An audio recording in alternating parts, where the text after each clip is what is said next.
Днес ние ще направим въведение в тази теория на аспектите. Сега, най-общо, какво представлява аспекта? Аспекта представлява взаимодействие, връзка между планетите, които си взаимодействат на базата на определено отстояние една от друга. В тази връзка, в тази аспектна връзка е много важно да познаваме добре същността и природата на дадена планета и природата на знака, в който тя се намира, всяка от планетите, които правят аспектна връзка. Виждате колко вече сложно и колко многопосочно става тълкуването на картата. В него влизат вече изключително много елементи.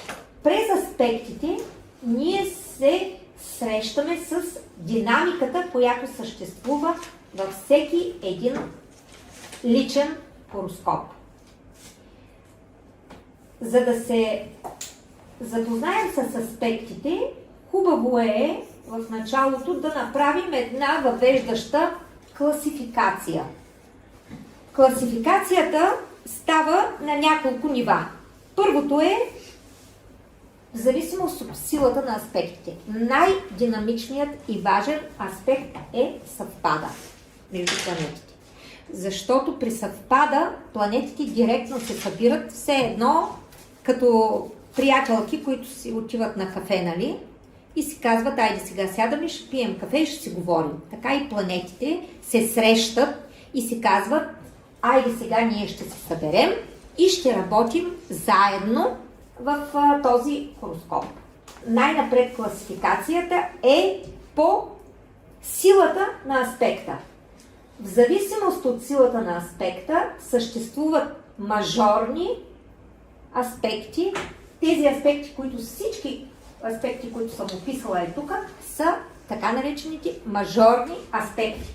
Под чертата съм сложила един аспект, който не е мажорен, той е по-скоро минорен, но се използва в западната астрология. В древната астрология той не се е използвал. В древната астрология се ползват изключително само мажорните аспекти, но този е включен, така че ние ще разгледаме и него. Има друга една класификация, която е според въздействието, което тези аспекти оказват върху човек. Тоест, имаме хармонични, имаме и нехармонични аспекти, а най-общо съвпада е неутрален. Тоест, в един момент той може да действа и като хармоничен, и като нехармоничен, в зависимост от това какви планети са се събрали на кафе. Защото понякога, нали, уж са приятелки, ама се оказва, че не са точно приятелки, нали, тия, които са събрали на кафе. Така, за това ще говорим малко по-късно. Така, хармоничните аспекти са секстила и тригона.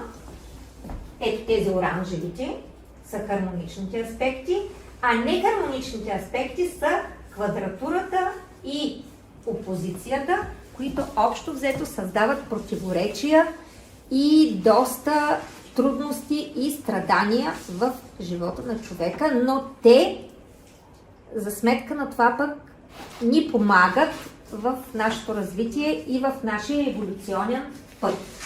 Повече, отколкото хармоничните аспекти. И ще разберем защо. Освен това, сега ще дадем и примери, но квадрат и опозиция са нехармоничните аспекти. Освен това, има една класификация на аспектите според тяхната точност. Значи, понякога в картата можем да имаме аспект, който да е в точния градус с друга планета. Тоест да няма никакъв орбис. Сега ще разберем какво означава орбис. Примерно имаме Луна в Рак, в 12 градуса в съвпад с Сатурн също в 12 градуса или 12 градуса и 30 минути, да кажем, на Рак. Ето това е точен аспект. Значи, точен аспект е когато е в точния градус или разлика орбис 1 градус. Тогава този аспект действа изключително силно в картата и задължително произвежда някакъв род събитие. И това събитие, според характера на планетите, които участват, според знака, в който се намират, вече може да бъде положително или отрицателно. Така че, когато имаме малък орбис, колкото е по-малък орбиса, толкова по-точен е аспекта. Освен това, имаме и така наречените сходящи, апликационни и разходящи сепарационни аспекти. Сега ще ви кажа какво означава това. Примерно, имаме Луна, която е, да кажем, в 14 градуса в Водолей. Тази Луна е в Тригон с Сатурн, който е в 17 градуса в Везна. Сега, при Тригона е характерно това, че се свързват планети от една и съща стихия. Той за това е хармоничен, защото, примерно, планетите, които са в една и съща стихия, да кажем въздушната стихия, както тук имаме два знака, въздушна стихия, нали? Водолей и Везни са от въздушната стихия. Когато се свържат планети и двете планети са от въздушна стихия, тогава се получава една хармонична връзка. Тоест, все едно се свързваме с някой много близък до наш човек, с който ние мислим почти идентично. И връзката ни е много хармонична. Много... Сега, те са хармонични, защото са между планети от една и съща стихия. А сега, как да разберем дали са апликационни или са сепарационни? Тоест, дали аспекта сега ще се образува или вече е образуван и започва да се разпада. Това ние го установяваме, като видим каква е дъгата между двете планети. За какво говоря? Значи, ето виждате, тук тригона е на 120 градуса. Нали? Да. Тоест, 120 градуса, това са колко знака?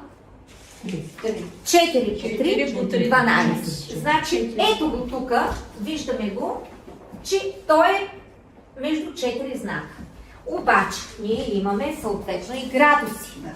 И сега, слагаме, ето тук, примерно Луната е на 14 градуса в... Ето тук е някъде Луната. Да. Някъде тук, на половината на знака. Ако вземем Везна, която е на 17 градуса, значи остават 13, защото броим отгоре. Да. Има значение дали, както сега тук, Везната трябва да минем по горната полусфера или ако примерно имахме близнаци, щяхме да броим надолу. Да. Това ясно ли ви е горе-долу? Да. Така. Значи, плюс 13 градуса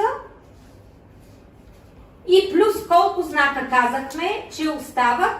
Да, имаме 3 цели знака. И тогава правим 90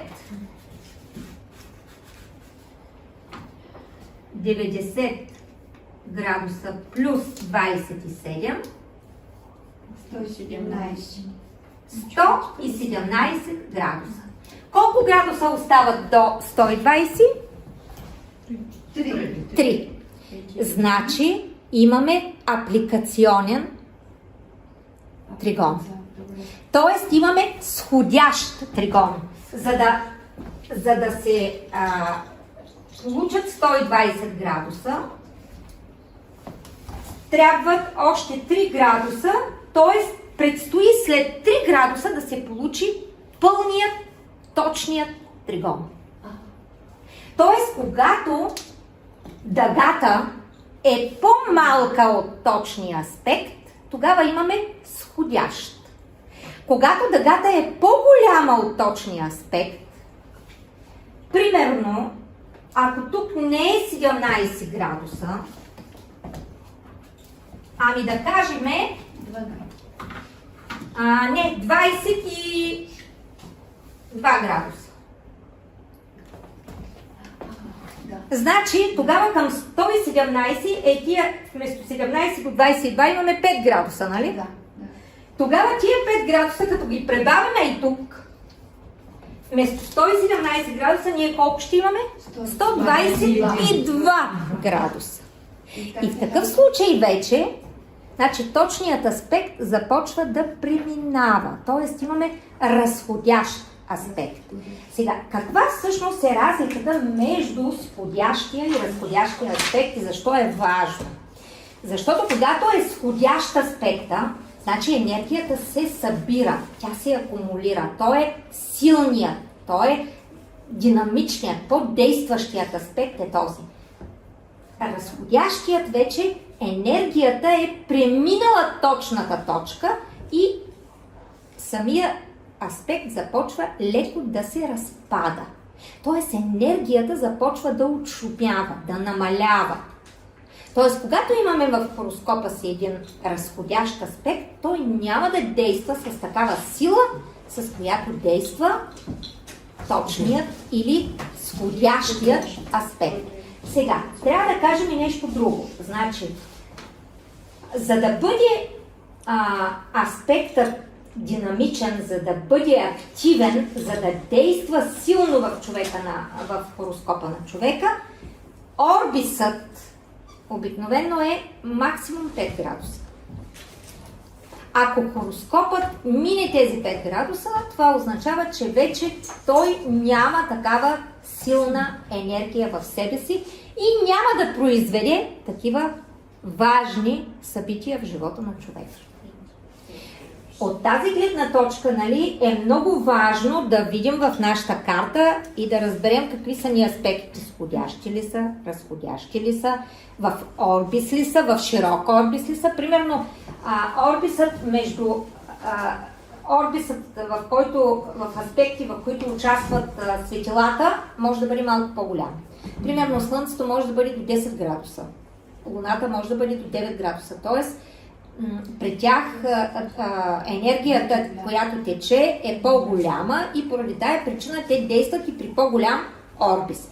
При останалите планети обикновено 5 градуса е оптималният орбис, за да бъде динамичен и за да бъде въздействащ самият аспект.